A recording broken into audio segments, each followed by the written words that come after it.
OK， 是你建议 Jonathan 邀请我，是不是？因为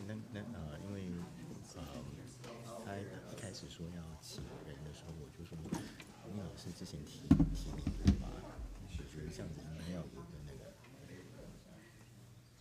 他跟我说，不然张贵兴不来。哦，那是我跟你说，因为这是我跟你说。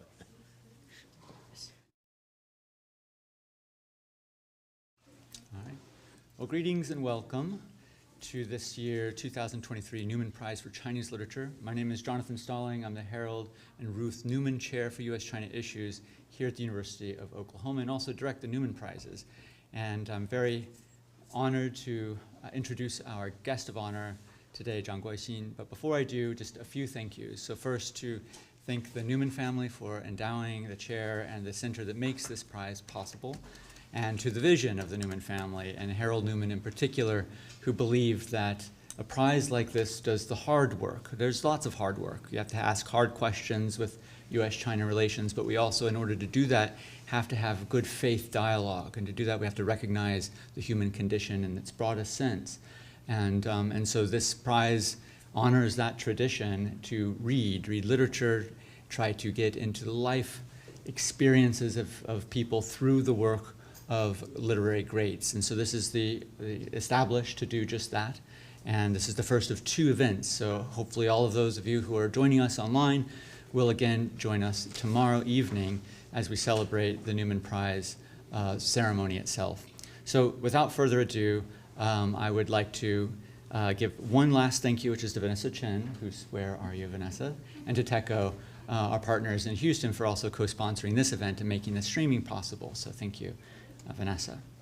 All right, so this year's winner is Zhang Guishin. He was born in Sarawak, Malaysia, in North Borneo, in a Hakka family. And Zhang moved to Taiwan in 1976 to attend college at the National Taiwan University, where he earned a degree in English. He later had taught English at high school and in Taipei for almost 40 years.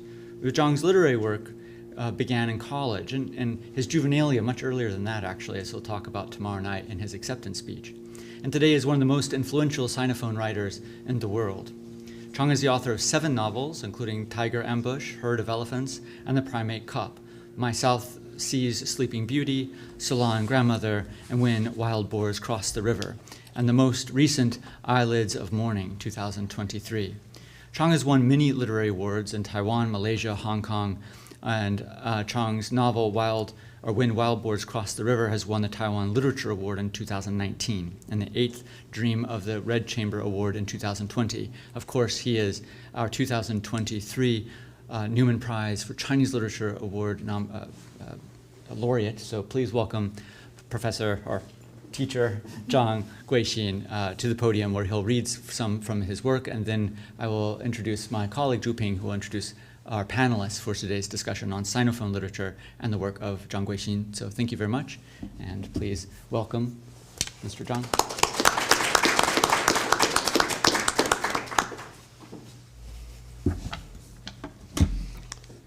OK， I'm sorry. 卫生纸。哦，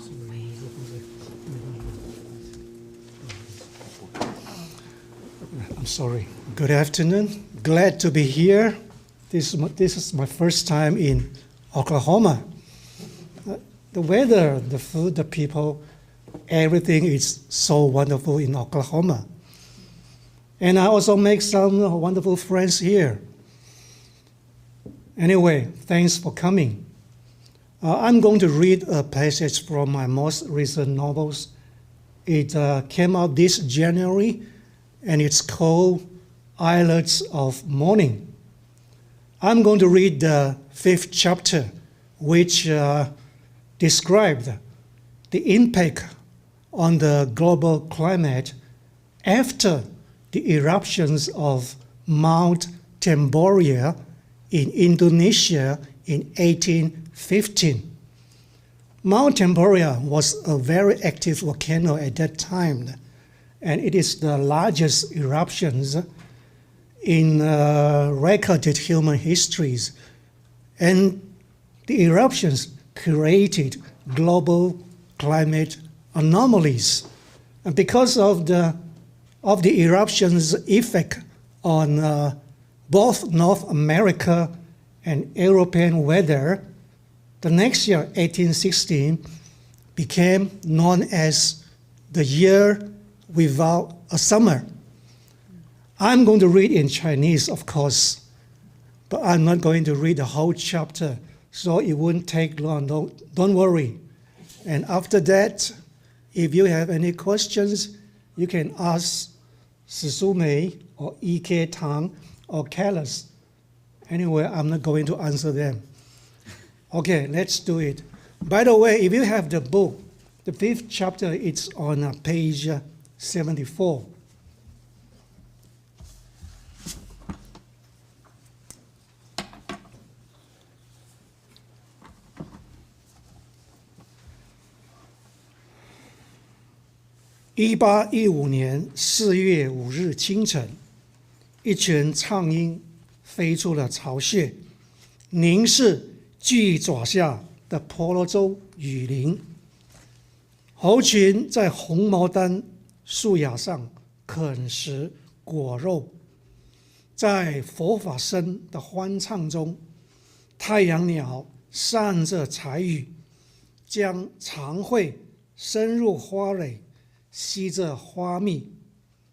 龙脑香树冠上，2只犀鸟以战斗高空缠斗的方式互诉好感和爱意，缓和降落树芽时交配的激情和暴力。巨鳄撑开吻嘴，向同伴炫耀利牙大鳄。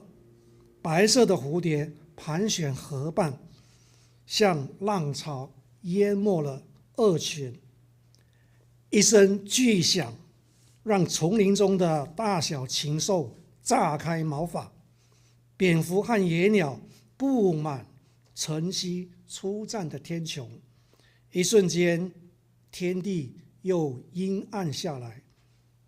鳄鱼撑开萨摩，从眼母露出了清晨的光华，点缀着幽微的河畔。人类历史上最大规模的火山爆发，释放出广岛小男孩原子弹8000万倍爆炸的威力，碰掉沉睡5000年的印尼小顺达群岛上的坦普拉火山峰顶，使它从4100公尺高度缩减到2800公尺，像被削掉了天灵盖的人类的头颅。巨响像涟漪扩散到2600公里外，600亿吨火山灰和碎石扑向了天穹，烟柱高达32公里，像魔爪直捣大气层。方圆600公里内伸手不见五指。地震使海底地壳塌陷，引发大海啸，吞没了坦普拉镇。漫入大气平流层的二氧化硫形成硫酸盐，把阳光反射回太空，削弱了全球的日照量。厚达150公尺的硫酸盐像是干物，却又不是物，下降的速度非常缓慢，风吹不走，雨冲不掉。数月之后，编织成一条厚实而毒性的灰蔓，从赤道边南的印尼往北部展，像施衣裹住地球。一年出现人类历史从来没有出现过的无夏之年。1816年，全球平均气温下降0.4到0.7度，印度恒河流域爆发疟疾，匈牙利和意大利出现红血，在北美寒冷的春天冻死牧场上的绵羊，5月的雪花和冰雪摧毁了柔嫩的花蕾，河川结冰，庄稼萎靡。8月，绿色的植物冰封霜雪下，树无叶，枝根枯槁，田野焦黄，山冈光秃阴翳。冬季气温下降到零下32度。死神的大镰刀更悍然地挥向了欧洲。1816年夏季，冰雹轰击伦敦，欧洲笼罩在低温、暴雨和洪水中，粮食锐减，饥荒蔓延，暴民横行，灾民吃老鼠和猫。中国陷入600年来最寒酷时期，长江流域洪水泛滥，粮食大量缩减，夏季的南方冻死水牛，东北黑龙江霜冻，农务绝收，农民逃亡。农历6月，安徽和江西降雪，冬季台湾、新竹和苗栗的冰层厚达1寸。云南出现史上最严重饥荒，人民吃观音土，贩卖儿女。饥荒引发农民起义和疾病蔓延，中国步入长达半世纪萧条，帝国由盛转衰。火山爆发2个月之后，1815年6月，拿破仑的法国军队和第7次反法联军在比利时小镇滑铁卢对峙。如果不是气候恶劣，暴雨骤降，坡地泥泞，不必等到中午，拿破仑的炮队清晨6点就已经开火，在普鲁士军队始源前击溃威灵顿大军。雨果在《悲惨世界》用他的卢船大笔说出滑铁卢之役的成败关键。假使1815年6月17日到18日的那一晚没有下雨，欧洲的局面早已经改变，多几滴雨或少几滴雨成了拿破仑战败存亡的关键。商场只需借助几滴雨水，便可使滑铁卢成为奥斯特里兹的末日。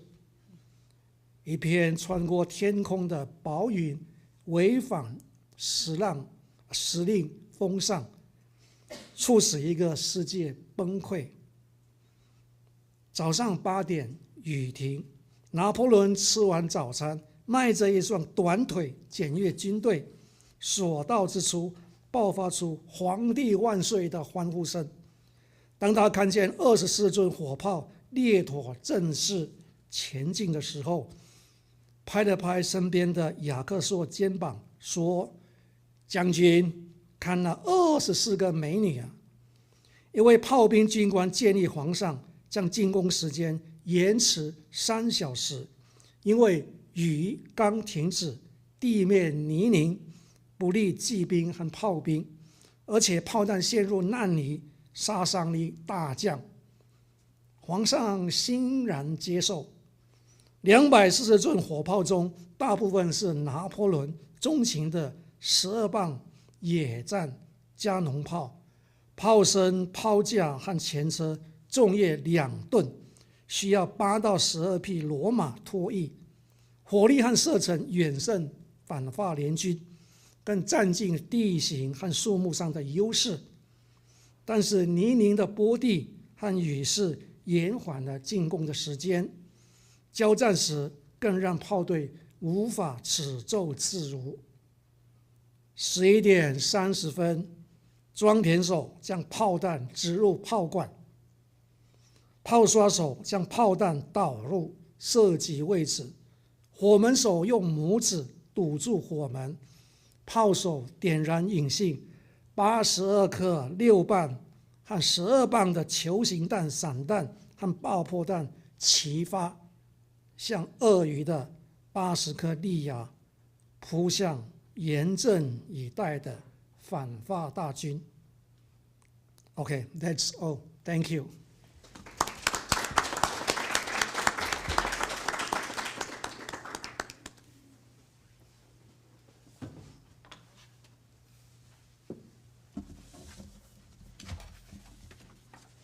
you, Mr. Zhang. So this is the first time a Newman Prize laureate has not been widely published in English. And so my colleague Zhu Ping will be introducing his translator, Carlos Rojas, who's joining us from Duke in a moment. But it's just important to recognize two things, one of which this is a first. The second of which is this is our first streaming event, so many of our audience are joining us from Taiwan. And so as we think about, listening and thinking about the Sinophone, I think it's really appropriate, actually, that we do so without a translation for this event. Although for the acceptance speech, you'll hear Mr. Zhang will read it both in English and Chinese. So, so again, another plug for tomorrow night. So I hope you'll join us. So before I go on, I want to let everyone in Taiwan who's joining us and from elsewhere know that you can email me at stalling@ou.edu, STALLING, my last name, at ou.edu. You can ask a question through my email, and I'll pose it to our panelists. Otherwise, of course, we have a live audience here who will be asking questions, and we're very lucky to have them join us, experts on Zhang's work. And lastly, to just mention that this is also the prize for Chinese in English is actually Huawen in Chinese. So when you look at the characters, the Chinese characters for this prize, it's not the same characters. So for those of you who are English speakers, the word Chinese can actually map onto a lot of different Chinese characters. But Huawen means that this is literature written in Chinese language, but is not tied to a nation state. And so this is really important, I see, and I think many of us see this Zhang's winning of this prize of this year to be coming the fruition, really, of the concept of the prize, which is to recognize the wider Sinophone world and to decenter any historical centers and states from that process. And so I'm really excited. I think there are many who join me in being very excited about Zhang being here with us today, and of course, having the founder of Sinophone Studies as a field and others is just, it's a great moment. But I need to get off so we can get on with things. So let me introduce my colleague, Zhu Ping. So Zhu Ping is Professor of Modern Chinese Literature at the Department of Modern Languages, Literatures, and Linguistics here at the University of Oklahoma. Professor Zhu serves with me as editor of the journal Chinese Literature and Thought Today, which was formerly Chinese Literature Today, or CLT. And she is a contributing editor for World Literature Today. She received her PhD in comparative literature from Rutledge University, and her research interests include modern and contemporary Chinese literature, women and gender studies, Chinese films, literary theory, and translation. Her books include Gender and Subjectivity in the Early 20th Century, Chinese Literature and Culture. It also includes Maoist Laughter, a new collection of work that she co-edited, and most recently, Feminism with Chinese Characteristics. Please welcome my colleague, Zhu Ping.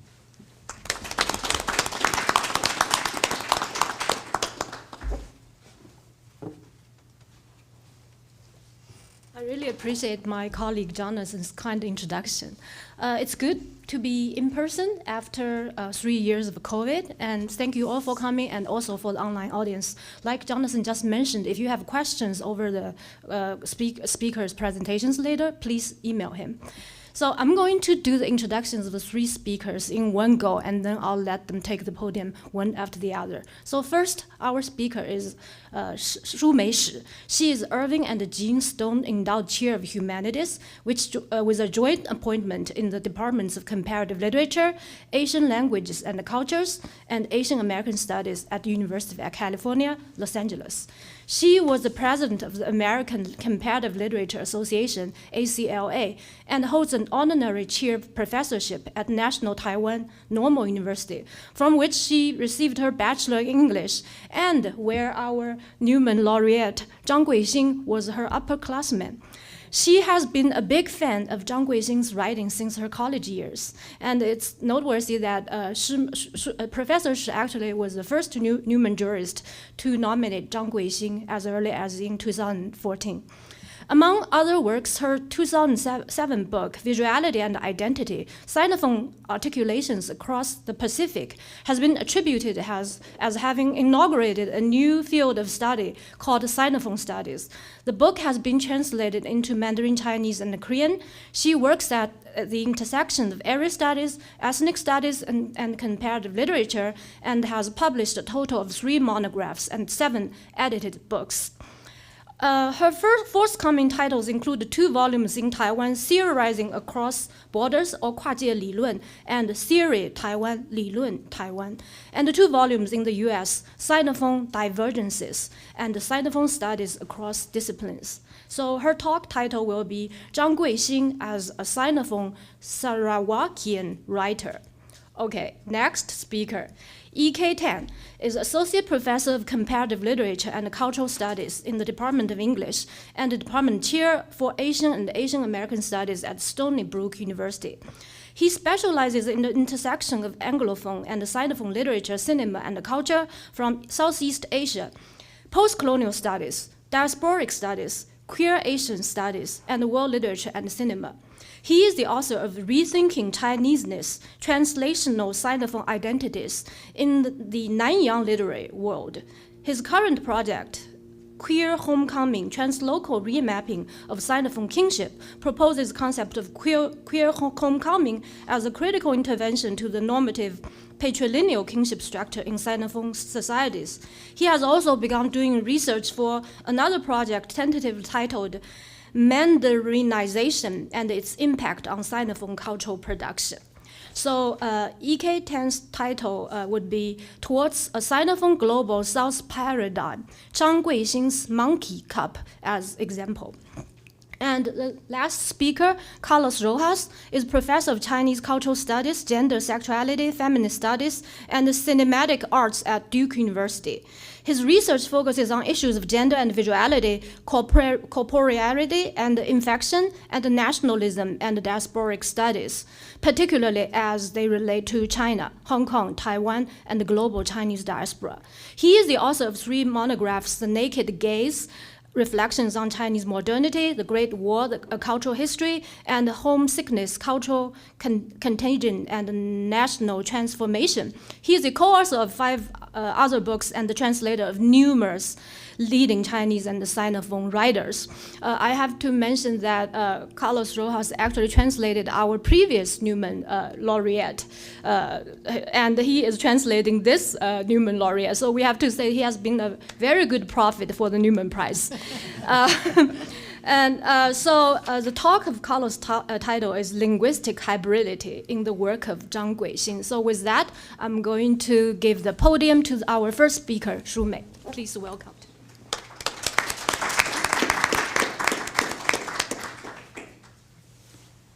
Well, thank you for having me, and thank you to all my hosts and donors and everybody who's here. I'm very pleased to be here, if only because, as Ping was saying, how our relationship go back way too long, decades. And even though we actually didn't know each other in college, but I became his fan and have somehow followed his work ever since. So you heard him read, and I know that most audience here is not a Mandarin speaker. And so I thought maybe I'll begin by reading a passage that I translated in one of the pieces that I published from the book Monkey Cup, or Jonathan said Primate Cup, just to give you a sense of his prose. So this describes the protagonist. His name is Teddy. He is sort of standing. I'll just read it in this novel, and you get a sense of how the Borneo rainforest and in coexistence with the human. At dusk, Teddy climbed up to the top of the kampong house with a wooden ladder and scanned the surrounding area while standing on zinc metal plates still hot from the heat of the sun. He saw short trees juggling in the wild family land, brushes sinking and surfacing, the river water undulating, gray dust rolling, fallen leaves, rotten grass, and dusty sand brimming, evening clouds stirring, monsoon wind melodious, centipede-colored moon cracked like a turtle's shell into the shape of waves, a torrent of view-blocking stream in the wild, weaved by locusts and praying mantises. There in the monkey farm, emerging a series of small outbursts of commotion, chickens, ducks, geese, and pigs withdrawing, eagles flying high and low, their tongues and claws shimmering, vultures with rumbling stomachs, bubbling their heads, while several Jackson-style guns are aimed at the silk floss tree. So this is, and this sentence, actually this is one sentence in the original, and it's only half of the sentence. So the entire sentence is like 2 pages long. So you can get a sense of his very Baroque and ornate prose style, and he's been sort of described as a sorcerer of words. And so I really hope that when the translation comes out, you grab a copy and get a sense of, how he writes, because it's how he writes that is almost more important. Although today I'm going to be talking about a little bit about content, a little bit about history. In the past, when Zhang Guishin is written about, or Guishin Chang, people describe him as a Sinophone Malaysian writer. But actually, he was born and raised in Sarawak, which is a northern, part of Borneo.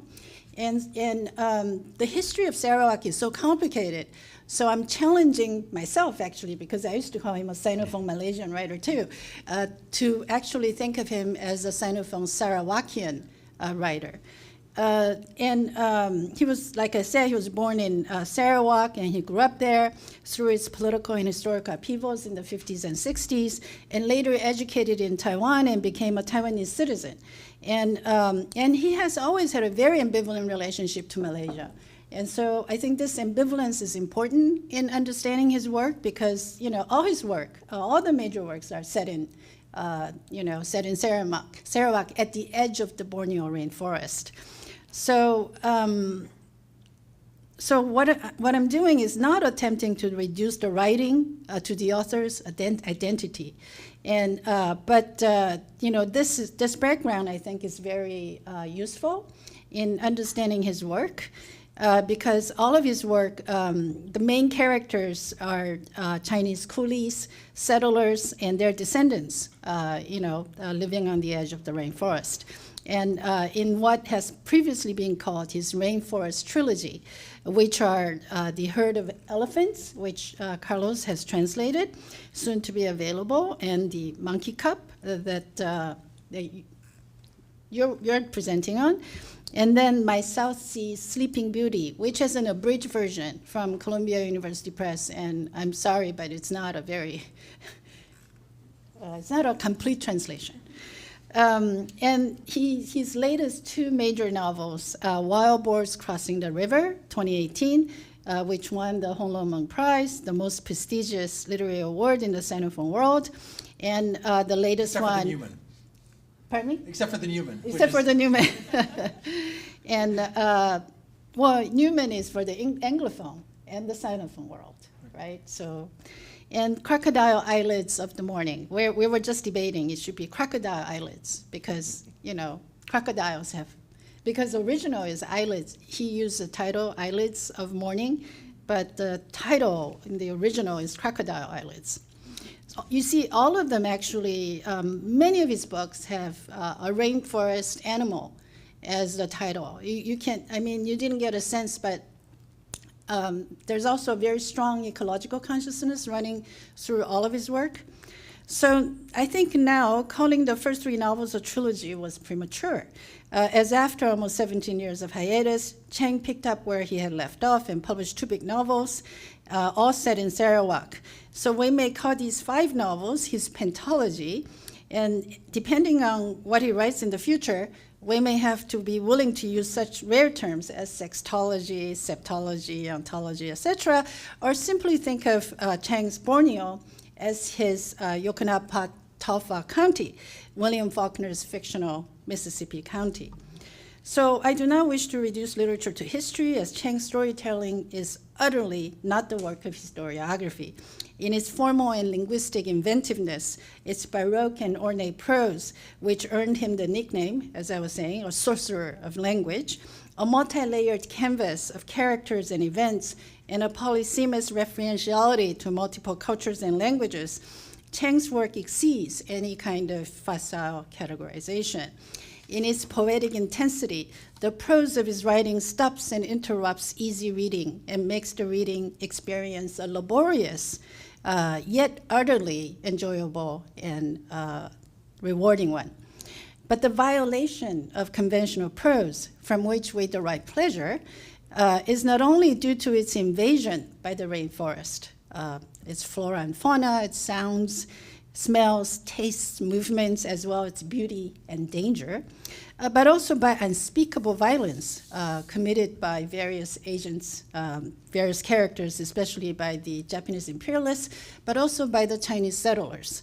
And it makes the reading experience at the same one a harrowing one, right? It's like you're nervous. Do I really want to read this? But then it pays you back as a reader. The darkness of the rainforest, in the end, is nothing compared to the darkness of the human mind. Sarawak is Chang's heart of darkness, but with a very different historical backdrop and a vast rainforest, and that is not found on, of course, Joseph Conrad's fictional island. Unlike Conrad as well, his work has a vast human canvas involving numerous characters akin to family sagas in the work of William Faulkner. I live in the company town, Hollywood, in LA, and in Hollywood, when people pitch their shows, how they describe what this show that they're pitching look like? They say, oh, it is Avatar meets something. Do you know that expression? And so I think a very incomplete but useful way to describe Chang's work to potential readers might be William Faulkner meets Joseph Conrad, meets James Joyce, and meets Garcia Marquez. Indeed, Joyce, Faulkner, and Marquez are some of his favorite writers. Not his most favorite, but some of his favorite writers. Also, as a third-generation Sarawakian, I think one is better prepared to understand his work if one is a reader of, let's say, Asian American literature, right? Because he was born in Sarawak to immigrant grandparents. And so he's like a third-generation Chinese American writer or Asian American writer. And that will set you better than thinking about, these other kinds of formations. So 1 minute short history of Sarawak. Chang's northern Borneo, Sarawak, was the kingdom of Sarawak for over 100 years, 1841 to 1946, also known as the Brooke Dynasty, later occupied the Japanese during World War II. And only after the Japanese occupation, it became a British colony. The British then granted independence to Sarawak in 1963 for only a few months. And then later it was forced to become, or it chose to become part of Malaysia, but I'm sure it's not the Dayaks, the indigenous peoples, who chose to become part of Malaysia. It's somebody else. For Chang, this was the history of how Sarawak, first an independent kingdom, became a British colony, and then became, as he says, a Malaysian colony. And so to call yourself Malaysian when Malaysians are the colonizers, it's a difficult thing, even though it's now a historical fact, right? Now Sarawak is part of what is called Eastern Malaysia. So I'm going to make 3 broad observations about the relationship between history and his work. Number 1, the main human relationships in his work are among the Chinese coolies and settlers, the indigenous Dayak peoples, the British colonizers, and the Japanese imperialists. Here, Malays never show up almost. They seldom show up. The racial and cultural makeup in Sarawak is very different from peninsular or Western Malaysia. As Chang himself notes that in 1963, when Sarawak became incorporated into Malaysia, Malays only constituted 15% of the population. Second, in his work, the Borneo rainforest is simultaneously the protagonist, the setting, the interlocutor, and the foil in complex articulations of human, non-human relationships. And third, these relationships are set against the political, cultural, and economic history of Sarawak, such as the history of the Sarawak Communist Party and other leftist activists, violence committed by the Japanese imperialists during World War II and resistance to it, the hollowness of the long-distance nationalism of the Chinese settlers towards China, the discovery of oil in the area since the late 19th century, especially in the early 20th century near his hometown Lutong, the Shell company, the Shell Oil Company, has had a presence there for a very long time, and even today. And the continuous exploitation of the rainforest and capitalist development ever since, and getting worse and worse, like everywhere else. As the second largest rainforest in the world after Amazon, we were talking earlier how people are, not as aware about the Borneo rainforest, as the Amazon rainforest. But the development exploitation might even be worse. I don't know. I haven't done the comparison.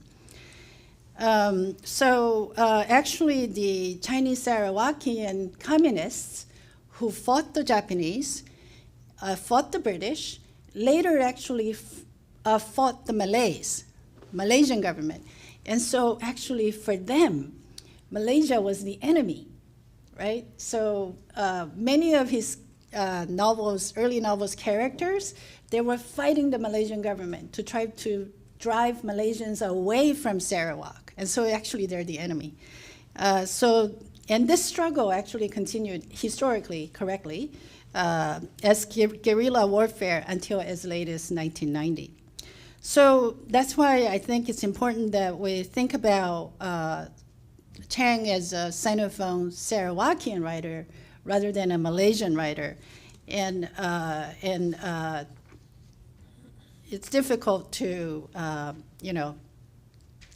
I think it is not, I guess, true to history in some ways to, even though it is the fact of nationality, Malaysia is the fact of nationality, but the fact that now he's Taiwanese. So I would say that I would call him a Sarawakian Taiwanese writer. I think that probably works best, for me anyway. So in the remaining time, I want to talk about what I call double refusal. On the one hand, he refuses Malaysia in the ways that I've talked about. On the other hand, in his novels, his characters also refuse China, saying that in so many words that we are, so there's a whole bunch of characters in the novel Elephant Herd where they fight in the Sarawakian Communist Army against the Japanese, and then, and so forth. And they do so, in the novel anyway, in the name of doing so for China, because they were ideologically inculcated by a teacher who came to China, who taught them to be Chinese, and said to them, hey, the crocodiles actually came from China, that the Asian elephants in the Borneo rainforest actually was brought over by the Chinese eunuch explorer in the 14th century from East Africa.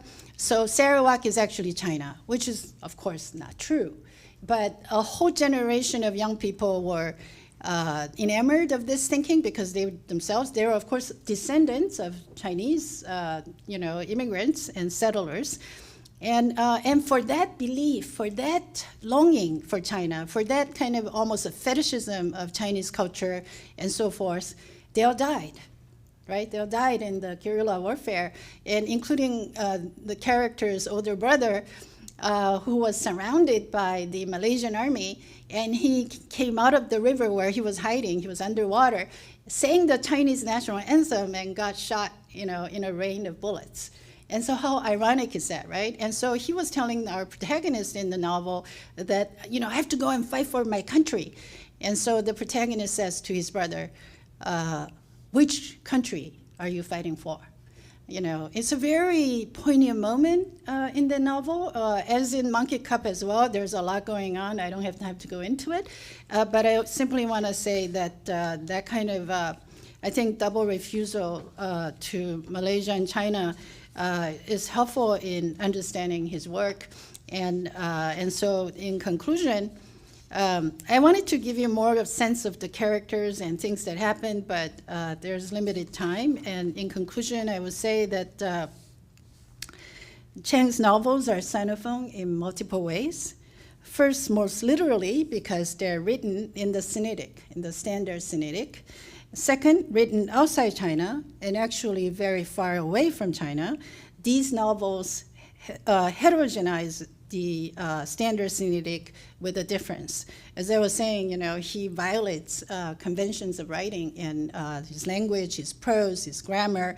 Oftentimes you read his prose and it looks like it's the rainforest you're reading. You're reading the animals, not the trees. You're not reading characters.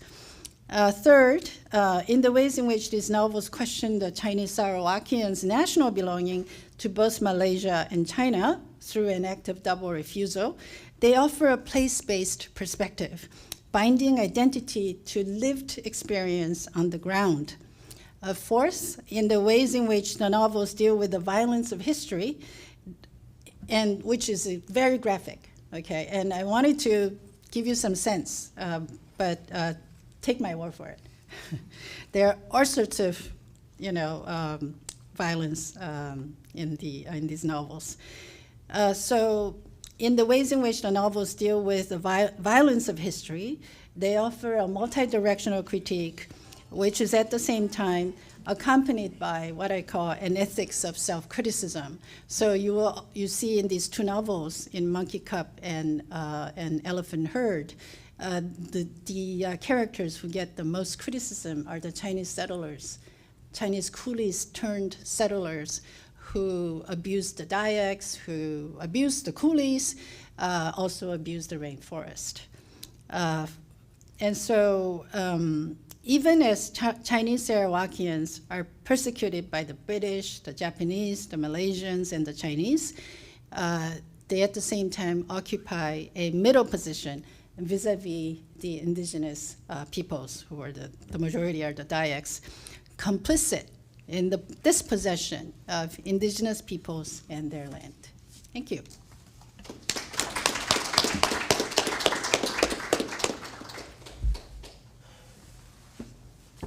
Thank you, Professor Shi. I think that's a good transition into what I'm going to talk about today. First of all, thank you, Jonathan. Thank you, Ping and Vanessa from TACO for having us here today. And also extremely important is my gratitude to the Newman family for continuing supporting our artists and scholars like us. So this is wonderful. Thank you. So today, my presentation, Ping had give you a preview of the title. The title of my presentation is Towards the Sinophone Global South Paradigm, Zhang Guishin's Monkey Cup as example. I've used the title Primate Cup at other places too, so that eventually I settle with Monkey Cup. Right? So Sinophone studies is an interdisciplinary and multi-methodological field. It directs its intellectual attention to reflect on the local expressions of Sinophone communities across the globe. For these expressions to emerge, Sinophone studies invest in parsing hierarchies of power relations, often defined by neocolonialism, imperialism, and nationalism. As the world becomes increasingly globalized and neoliberal policies have begun breaking down national boundaries from within and without, the Global South has evolved as a new way to reconsider a world system that would allow societies in the South to continue resist Euro-American political, economic, and cultural hegemony. In academia, scholars in social sciences and humanities have jumped on the bandwagon over the past decade and a half to participate in conversations regarding the potential of the Global South as a concept in furthering debates on the impact of globalization in their respective fields and beyond. So where is Sinophone studies in such conversations?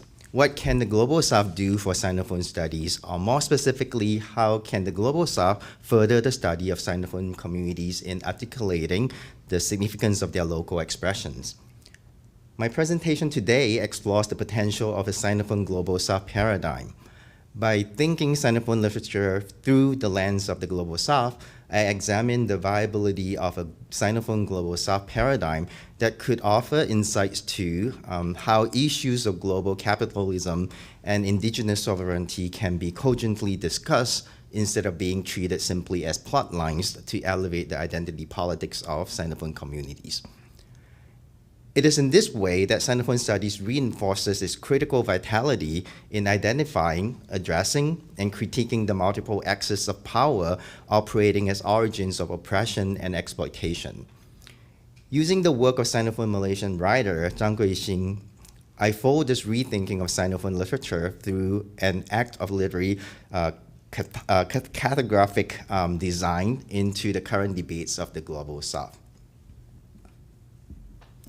In the introductory article to the inaugural issue of the Global South, Alfred J. Lopez adopts a rather peculiar argument in his discussion of the Global South and its intellectual currency.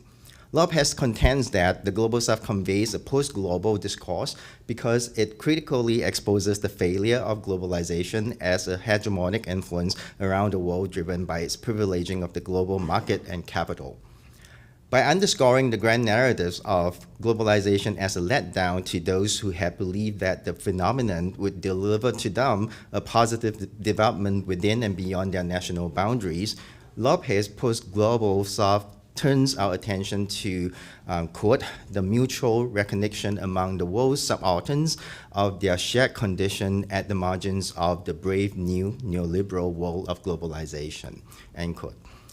This, regardless of whether we choose to adopt Lopez's concept of the post-global or not, allows us to infuse the Global South with a critical potential to reflect on and address the disenfranchisement of what Lopez calls the world's subalterns. With that, he's referring to the underrepresented, the minority, and the indigenous communities. Furthermore, the attempt to think beyond an empirical notion of the concept of the Global South does not undermine the significance of its geographical formulation. Matthew Spark stresses the cartographic significance of Global South as, quote, a form of reterritorialization articulated in the interest of repossessions, end quote. I argue that this direct process of reterritorialization and repossession continues the unfinished business of post-colonial studies in promoting decolonial practices to unearth marginalized subjectivities and agencies from being co-opted into narrative of national development and are subsumed under discourses of globalization and neoliberalization.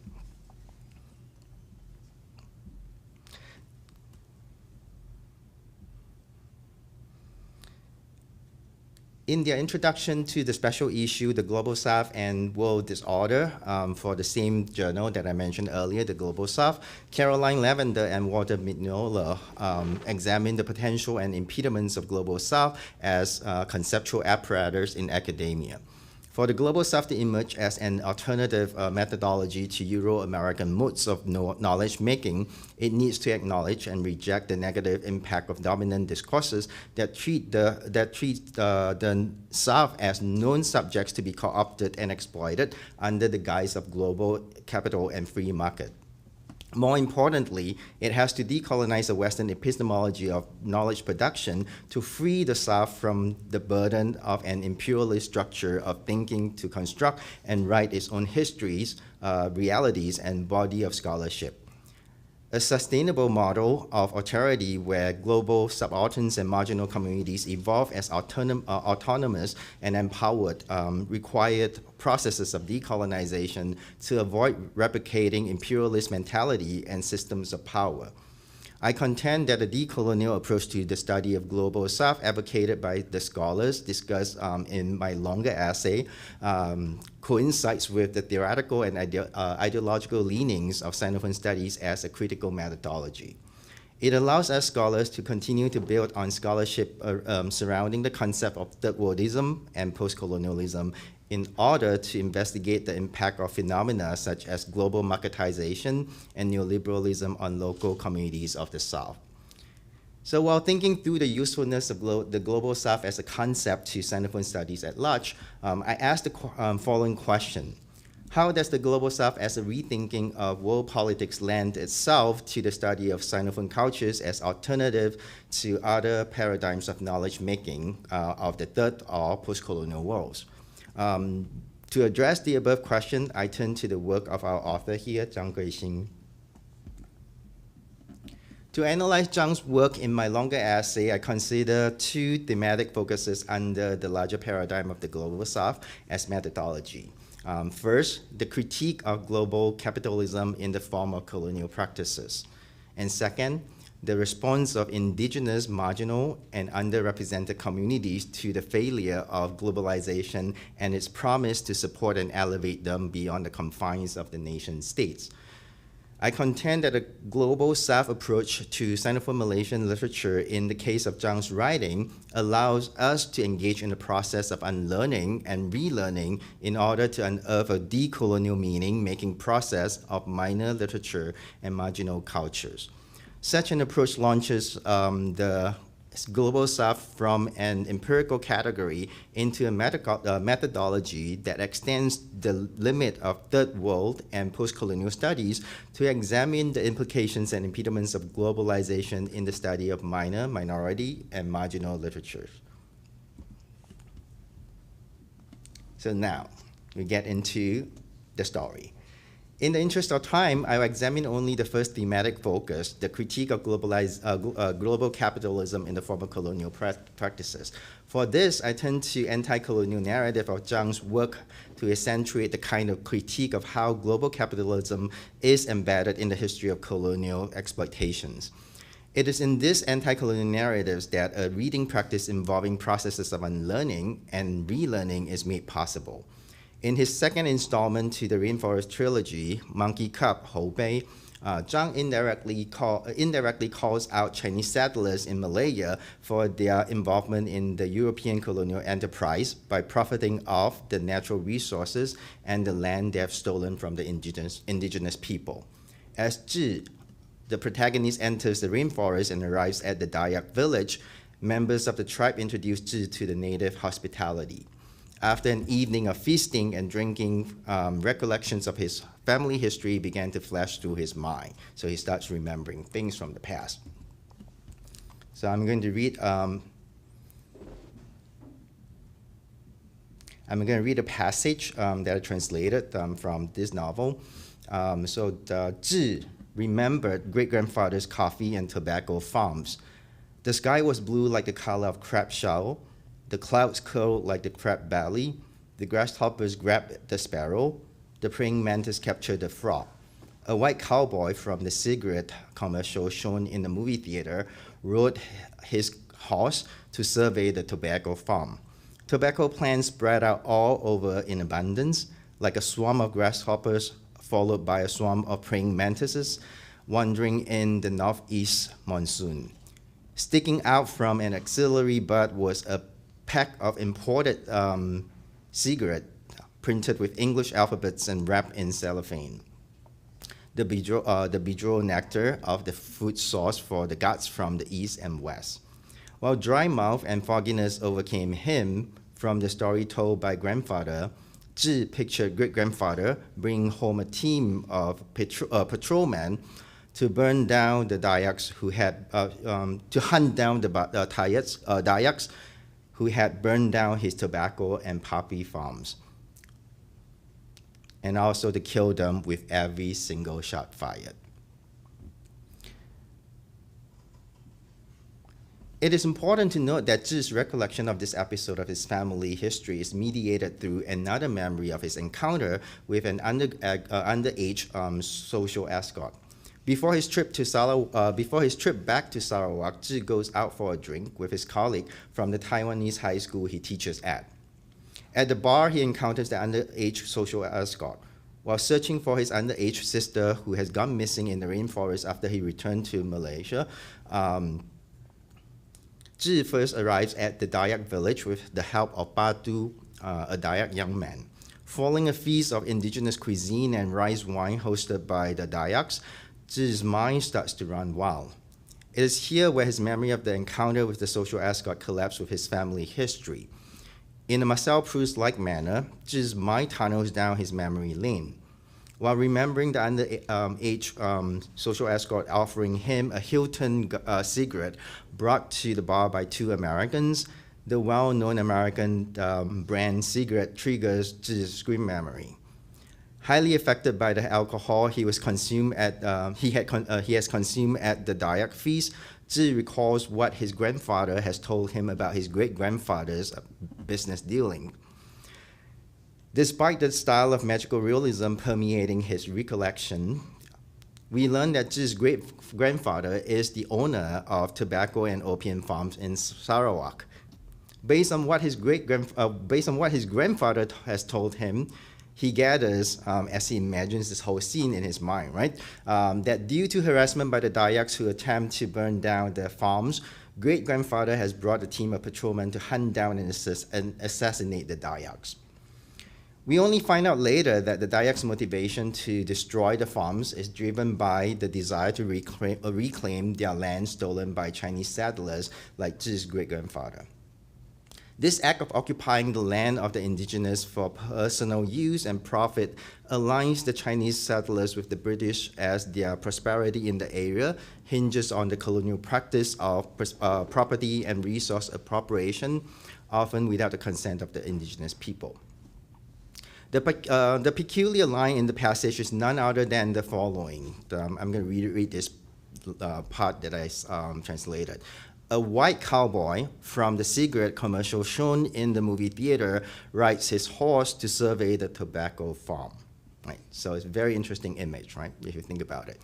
Though seemingly out of place, the sentence sticks out to foreshadow the global dimension of great-grandfather's farming business as Zhi continues to reveal more about his family history. I'm reading you another quote, a shorter one, as a way to get to the conclusion. The foreign cigarettes great-grandfather smoked were in fact the product from his own tobacco farm. He sold the tobacco to the colonial government, and the colonial government shipped them back to the Great Britain. Britain then used the newest technology and high productivity packaging to manufacture them into filtered cigarettes to be sold to the entire world and their colonies. Interesting circle around, right? Back to the same place. This episode in Monkey Cup offers an entry point to examine the role of Chinese settlers in Sarawak who have adopted settler colonial practices.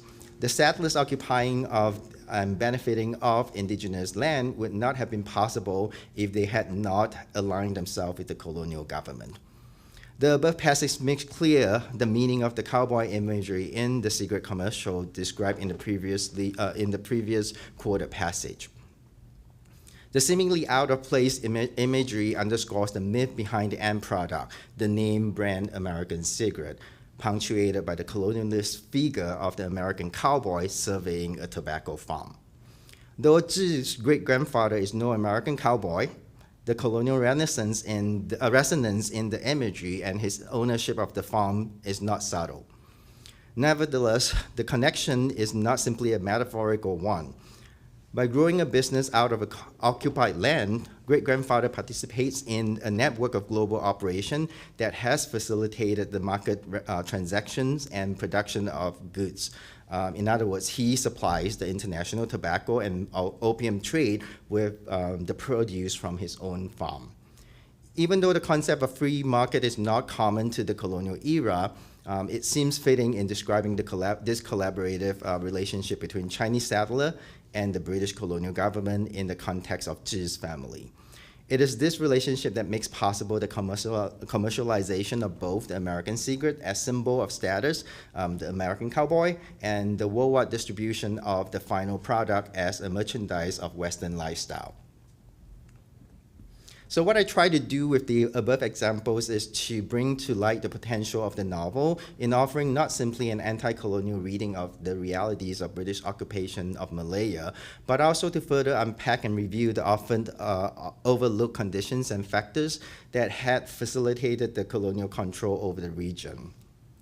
More importantly, I hope to uncover how local colonial realities are part and parcel of European colonial history as an enterprise driven by a systemic form of global capitalism involving different forms of colonial practices from European expansionism to settler colonialism. This offers a perspective that requires the unlearning of Euro-American-centric discourse of history in order to relearn an appreciation for the articulation of communities of the South. So my conclusion, with my analysis of Zhang's monkey cop, I've laid out how the Global South as methodology engenders the analytical focus on the possibilities and impediments of globalization as a modern phenomenon. From colonial exploitations to settler colonial violence, I argue that a turn to the global in the context of the society from the South can further academic standstill of scholarships such as those of post-colonial studies that have often been inescapably trapped in discourses of national liberation and nation building. Furthermore, a Global South methodology urges us to extend beyond the complacency of engaging in easy criticism of globalization, the market economy, and neoliberal policies. It encourages and facilitates the examination of how communities of the South, especially those belonging to immigrant, indigenous, marginal, and minority groups, cope, resist, negotiate, and exploit the impact of globalization and its failure to live up to its promises for those who experience it from the bottom. Thank you.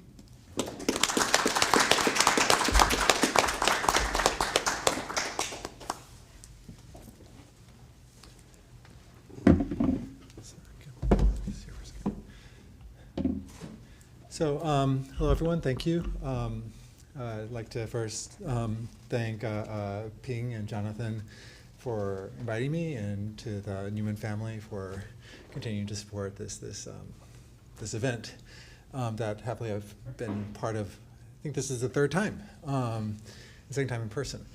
So I'd like to start with some comments that are not directly related to Zhang Guishin's works or even to Chinese literature, but something I was reading about a couple weeks ago.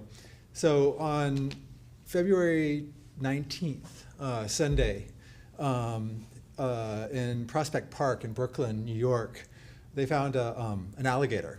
It was about 4 feet long, 5 feet long. It was described as severely emaciated. It weighed only 15 pounds. It was in a pond that it was very cold that day, so it was well below its normal body temperature, and it had been starving. And then they took it into an animal shelter. A few days later, they x-rayed it and discovered that it had a bathtub stopper lodged in its intestines, which is probably part of the reason why it was so emaciated. So the speculation is that this was being kept as an exotic pet, and either it had outgrown its bathtub, or the owners realized that it was dying, but they set it loose in the wilds of Brooklyn. And at this point, the most recent update I read about this, I've been following with close attention, is that after discovering the bathtub stopper lodged in its intestine, they determined that the alligator was too ill, too sick, and too basically emaciated to survive an operation. So they're trying to coax it back to health, or to enough health, so that they can then operate and try to remove the stopper. So that's the first story. And then coincidentally, the very next day, on February 20th, there was another crocodile story. This one 1,000 miles south in Florida. An 85-year-old woman was walking her dog in a retirement community, and a much larger alligator, weighing approximately 700 pounds, leapt out of the pond, grabbed the dog. The dog managed to survive, but then the alligator grabbed the woman by the foot, dragged her into the pond, and she drowned. So this is not common. I mean, it's not super common, but it's not uncommon either.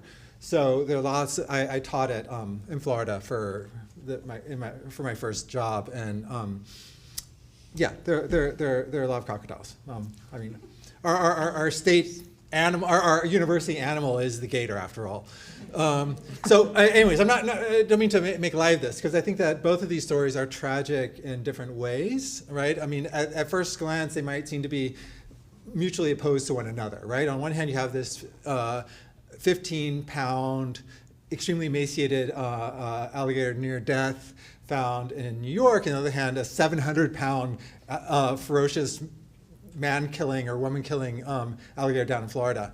But in fact, I think that they're kind of mirror images of one another, and in a way that I think speaks to an important thematics that runs through Mr. Zhang's works. So on one hand, you have an attempt to domesticate nature, right? I mean, part of the reason why, assuming that this was being kept as an exotic animal in New York, part of its appeal, presumably, is that it's a dangerous, it's an apex predator, and that presumably adds to the appeal of being able to keep it as a pet or as some sort of domesticated animal.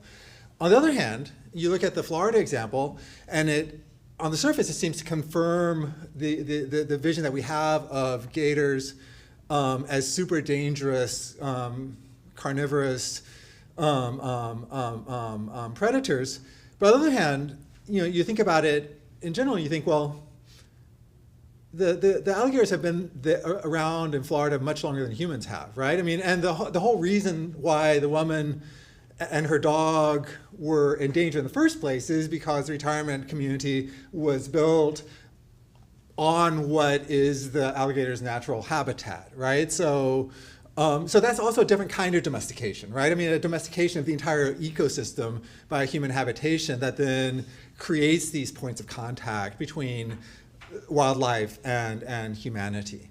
So I want to use that as my entry point into talking about Zhang Guishin's works, and particularly the thematics of nature that runs through the works, and a counter-narrative of domestication, sometimes violent, sometimes emotional, but that trying to transform that nature into something else. And then also, I'm interested in how, as a result of those attempts at domestication, there's often different kinds of backlash, the same way that we have the 700-pound alligator in Florida attacking a dog simply because of this sort of expansion of human development into its natural habitat. So that's my opening premise. I'll start off with some general remarks, give some specific examples of how this is working in one of his novels, Elephant Herd, and then conclude with some general remarks that will then link up with some of what Shumei and Ike were talking about. So first of all, just to, Shumei did me a favor by introducing Sarawak and Borneo and the rainforest. So I won't say that much more about that, but just to say that Borneo is the third largest island in the world. The rainforest in Borneo is regarded as the oldest rainforest in the world. Dates back to 140 million years, so twice as long ago as the extinction of the dinosaurs, so a long time. It's either the second or the third largest rainforest in the world. It's the site of a wide diversity of wildlife, many endemic species, meaning that they're found only there and nowhere else. And many of those endemic species are endangered, and some of them critically endangered, including some of the species that appear in many of his works, the orangutans that have a very prominent position in Monkey Cup, the elephants that you mentioned as well, and crocodiles too. I'll talk about crocodiles. And his works, as we've read a few excerpts, if you were able to follow the Chinese of Eyelids in Mourning, you could tell that there are actually many animal references, and this is also true of the passage that Shumei read as well. I'll also read a short passage of a translation. So this is from Elephant Herd. This is the novel that was the EK nominated for the prize. Each jury member nominates an author and has the option to nominate a specific work to focus on. And this is the novel that was nominated for this prize and for which he won the prize. And as Jonathan was mentioning earlier, that this is the first time in the prize's history where a novelist was nominated for a work that did not yet have an English translation. I will also say that I would like to thank Shumei, who reached out to me several years ago and said, Carlos, why don't you translate this? And I said, well, sure, I'd love to. And then it happened. It took a few years to do to fit into the workload. So I really want to thank you for for suggesting this, and also Mr. Zhang for supporting the project all along. So I'll start off by reading maybe a paragraph or two from the beginning of this is Elephant Herd, 1998, the first of his, I was going to say Rainforest Trilogy, but I'll follow your lead and say pentology at this point, or forthcoming sexology, and just focus on it mentions more than a dozen different types of wildlife, of animals and plants. The boy was 6 years old. He was sitting under a jackfruit tree watching his distraught grandfather inside the animal shed. The lake behind the shed was covered in duckweed and was filled with camouflaged scallion green rain frogs, water birds, dragonflies, butterflies. In front of the shed, there was a well full of black, shiny water, heavy as metal. The tall jackfruit tree had a thick canopy, and its inky shadow enveloped the shed, the well, and half of the pond. Spiders, millipedes, scorpions, crabs, lizards appeared and disappeared in the haze.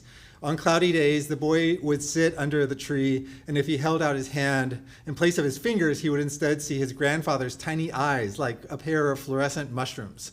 Not long before, the shed had housed a couple of pigs, and every morning and night, the boy would take them 2 paint cans of lava-like chaff. The chaff was sweet, sour, hot, bitter, and exceedingly foul, and it attracted a fire-like swarm of red-winged flies. The boy dished several hundred duckweed blossoms out of the pond and mixed them with the chaff, then pounded the mixture with a wooden board. A green snake leapt out of the bucket, while the rain frogs remained camouflaged, and a butterfly with a broken wing fluttered through the air. Red flies buzzed around like sparks, as though someone were holding up a bowl of fire. And it goes on, but just to give you a sense of the emphasis on wildlife, right, and on domesticated animals as well. I would like to say here, also in passing, that this is coming out from Columbia University Press, and given that it's University Press, it did go through a peer review process, unlike a lot of the other translations I do, which I work primarily with my editors. I had 2 excellent anonymous peer reviewers. Don't know if one of them is at this table or not, but but very knowledgeable. And it gave me some really good kind of concrete, specific feedback on particularly some of the place names and some other kind of technical details. But I also got, I think, my favorite line from a peer review process, which was speaking specific to the entire novel, but also specifically to this introductory passage. And the comment was, Zhang Guixin's language is very weird. Rojas does a good job of keeping that weirdness, but the translation could be even weirder. And so I went back, and I had in fact tried to smooth out a little bit. Like EK, when he read his passage, mentioned that was just one long sentence, and he had just read half of the sentence. So, or that was.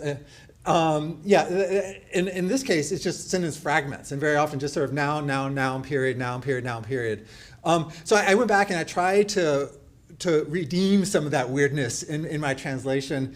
And I would, in the context of this, I would call it a kind of a wildness, right? I mean, sort of thinking about nature and the wilderness. And I think that fascination with the wildness of the rainforest, right? And this tension between wildness and cultivation or domestication also comes through in his language. And I think that's one of the really exciting aspects of it. 2 things, because I know that we're kind of going over time. One, I won't go into a detailed description of the plot, but just to say that 2 of the subplots that run through Elephant Herd, well, the main plot line involves a quest on the part of the narrator, Shicai, who's going up into the rainforest in search of his uncle, who is the leader of an underground communist guerrilla group. So that's one quest. But then there are 2 other quests that are interwoven within that, both of which date back to his childhood, the protagonist's childhood. And the first one involves a crocodile, that when the protagonist is, I think, 4 or 5, he's out babysitting his younger sister, who's a toddler, And then he gets distracted playing with some animals, I think, some fireflies or something. And then when he turns around, he sees a commotion in the river and realizes that an alligator has eaten his baby sister. And then he becomes determined later to go in pursuit of the alligator and try to hunt it down. So that's one subplot.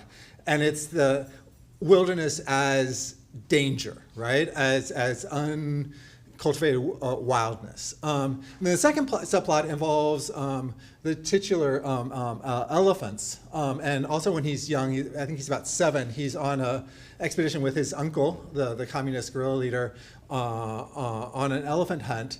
He is sick, he's vomiting, he's feverish, he gets left behind, and then this elephant picks him up with her trunk and places him back on the, I think they're riding horses or something, or whatever. And then later on, this quest for this mysterious herd of elephants that have been living in quasi-secrecy on the island for generations, for centuries, becomes one of his obsessions. So both what you call megafauna, very large animals, one of which is presented as being super dangerous, the other is presented as being very vulnerable, fleeing from humans, and these are tightly intertwined, and I think that they're kind of mirror images of one another, the same way that the Prospect Park alligator is a mirror image of the 700-pound monster down in Florida. So that's one thing. And then the final point is just to build particularly on Ike's points, but both of your points, that this narrative of wildlife as nature as wild, or nature as able to be domesticated or able to be cultivated, I think also functions in parallel with deep attention to processes of colonization, of settlement, and it's not sort of a binary process. There are multiple different sort of colonial imperial forces at work. You have the British, you have the Japanese, you have the different versions of the Chinese, you have the indigenous peoples, and they're all kind of jockeying for power, and very frequently presenting each other as a kind of a exaggerated version of the danger that is also simultaneously being projected onto wildlife figures like the crocodile. And at the end of the novel, you realize that a former communist guerrilla leader has created a crocodile park where they breed the crocodiles for their body parts. And so, the ultimate sort of symbol of the domestication or the cultivation of this archetype of dangerous wildlife. So that is 17 minutes, so thank you.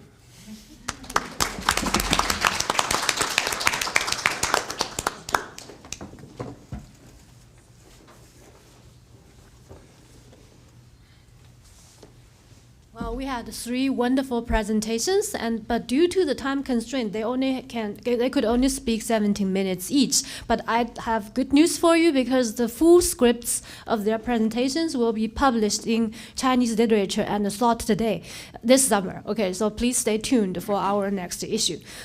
We will have a dedicated special section for the Newman laureate Zhang Guishin. Okay, so now it's the question and answer time. If you have sent questions to Jonathan, I would invite Jonathan to also come here to ask the questions. And if you are in person here, and if you have a question, please just raise your hand. And of course, I can give you a couple minutes to digest. I have a question to ask first, if you allow me, using my privilege as a moderator. Do we have a hand already? Okay, so let me ask one question. So this question, I meant to ask Zhang Guishin, but he said he would rather ask Professor Shu Mei to work as a surrogate to take the question. So because in Chinese, for a lot of Chinese language readers, when they read Zhang Guishin's works, they oftentimes they would relate it to the first Newman laureate, Mo Yan, actually. They actually, in the Chinese language, well, sometimes people give Zhang Guishin the title of the Ma Hua Mo Yan, which can be translated as Sinophone Malaysian version of Mo Yan. I'd like to see how the writer thinks about this, or how the critics here thinks about this. The writer should respond to that question. Yes, okay, so you can speak while sitting. Yeah, it's okay. Guishin? I have no idea about that. Whatever they say, I don't care about this. Okay. Shumei, we have one question, comment and question from email, which was just maybe for you to elaborate a little bit more on the notion of the Sinophone, and to kind of dig down a little bit to talk about the difference between Sinophone and Chinese, and what the project of Sinophone Studies is doing, and then maybe just tag it briefly, but maybe just to spend a moment to define the term for the audience. It's very difficult to define the term very quickly, but just let me say that you all know that there are hundreds of Chinese languages in China, right? And so when you call something Chinese and refer that as Mandarin Chinese, it doesn't represent all the other Sinitic languages. And so Sinophone captures that kind of heterogeneity, and specifically address, let's say, in Zhang Guishin's work, there's some Hakka and Cantonese kind of inflection to the Mandarin. At the same time, the so-called Chinese diaspora, like Chinese settlers in Sarawak, they actually don't necessarily speak Mandarin. They spoke Mandarin in school, maybe, in the Sinophone school system, but then they also had Anglophone school system, right? That history, as we were saying, is very complex. And so the Sinophone captures that heterogeneity of Sinitic languages and cultures, right? All across the world, and even in China, you have Tibetans who speak Mandarin Chinese with an accent. It's just like, here, people speaking many different kinds of Englishes, or people speaking many different kinds of French, like the French Creole in the Caribbean, or in Africa, or Indian Ocean. It's not the same French, right? Similarly, but the Sinitic language family is even more complex than French, okay? Because it has so many branches and variations, and they're often mutually incomprehensible. And so to say what we speak is Chinese is an incredible reduction. I would like people to say, I speak Mandarin Chinese, I speak Cantonese Chinese, just like there's so many different Sinitic languages. And so maybe that kind of captures what Sinophone Studies tries to do, is to look at the diversity of Sinophone cultures and languages and literatures and practices all across the world. So let's say Sarawak or Malaysia or Caribbean or France or Germany or US. We have a lot of Chinese American literature written either in the Sinitic or in English, but both of them, in both of those languages, they write those languages with a difference, right? So in Anglophone Asian American literature, you have a lot of Sinitic expressions that are literalized, they capture the language, right? And in Sinophone American literature, they capture English with a difference. They capture Mandarin, the Sinitic script, with a difference. In Hong Kong, they write Cantonese. It's a different script. So how can you say Cantonese is the same language as Mandarin? They're not. So that's the kinds of diversity and heterogeneity that, that I hope all of us recognize, just as we recognize that Anglophone literature, text written by an Indian author, is not British literature, right? So Zhang Guishin's literature work is not Chinese literature. Does that make sense? It's Sinophone literature. And I guess having to do with Mo Yan, in some ways, in terms of sort of the family saga, kind of large canvas of history, there's certain similarities, but it's very difficult for me to think of his work in terms of Mo Yan. But maybe if that helps market his novels, then why not? Just to follow up on that, to follow up on both of those first two questions, I think that one of the interesting things about Zhang Guixing's work is that it's working not only in Sinitic languages, as Shumei was emphasizing, but is also much more multilingual than that. That there's a lot of Japanese elements, a lot of Dayak or other indigenous languages, and particularly in starting in Boers Crossing the River, it's also very exhaustively documented. He has lots of footnotes explaining the non-Chinese terms that he's using, and so it's very, very meticulously researched. And going back to the first question, Ping's question, I think that the Mo Yan Zhang Guixing comparison is useful, but to a point. I think that Mo Yan is a much more narrowly focused Chinese writer or Sinitic writer. He does interesting things with dialect and incorporates a lot of local dialect into his writings, but it's basically only Chinese. And that's where I think that Zhang Guixing's work, and also I would add that many other either Malaysian or Sarawakian writers, is that it's much more ambitiously multilingual and heteroglossic. Mm-hmm. I want to just read one paragraph where Zhang Guixing describes the character great-grandfather in Elephant Herd, and who's multilingual, and this is how he describes him. He spoke 10 languages, Malay, Indonesian, and Dayak, pickled with rice wine, spices, and red pepper. Mandarin, Cantonese, Hakka, and Hokkien. These are all Sinitic languages. Mandarin, Cantonese, Hakka, and Hokkien, filled with the fishy flavors of tree barks, grass roots, and mud. English and Dutch, mixed with the flavors of cigar, alcohol, and lead. Right? So this is the kind of linguistic canvas we're talking about. You know, this character speaking 10 languages, you know, the great-grandfather, because he was, of course, you know, Western Borneo was a Dutch colony, right? And then Northern Borneo was, you know, British protectorate, British colony later.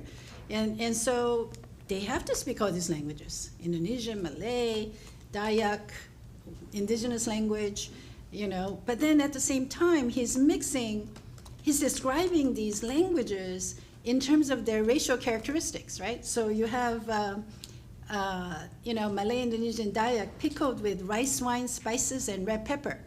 And then Mandarin, Cantonese, Hakka, and Hokkien filled with the fishy flavors of tree barks, grass roots, and mud. There's nothing really edible there. English and Dutch mixed with the flavors of cigar, alcohol, and lead. So it's a very kind of, I mean, the imagination is so protein with just rich, you know, images of human and non-human worlds in such a way that it is very, you know, that part I feel is we really don't find in Mo Yan. You know, no rainforest in Mo Yan, you know, and but this is not the exotic rainforest. This is the rainforest as these characters live in it. They interact with it, they go into it, you know, they live with both its promises and its danger, you know, at the same time, the way Carlos was talking about, you know, and exploiting it, you know, as you were talking about it, and the crocodile farm. It's just awful. And you just read the novel and you feel so awful, and they're selling crocodile purses and belts, right? Yeah. Well, please give a round of applause for our scholars and, of course, for our guest of honor, Zhang Guixin. And again, for any of you who are joining us from Taiwan, thank you so much. It's the middle of the night. Tomorrow will be much easier because it'll be at 7 p.m. Central U.S. time. And there you will hear the nomination statement, a revised version by our winning juror this year, EK. You will also hear the acceptance speech, as I mentioned, by Zhang Guishin in English and in Chinese. I'll be talking a little bit as well about his work, about the prize, and give more details there, as well as our English Jueju prize with winners from now nearly 10 countries. So I'm looking forward to seeing those of you who are not with us again tomorrow virtually, and for all those who are, look forward to seeing you again. We only had one last question, just if you were wondering, from the email, and I think, Carlos, you really wrapped it up because it was about the interlingual nature, which was in your title, but not really finessed necessarily, yet I really think we got to it. But I'll also be readdressing that in my short remarks next, tomorrow. So thank you so much. Thank you, Newman. Thank you, Teko. Thank you all for coming and for our guests, and we'll see you guys tomorrow.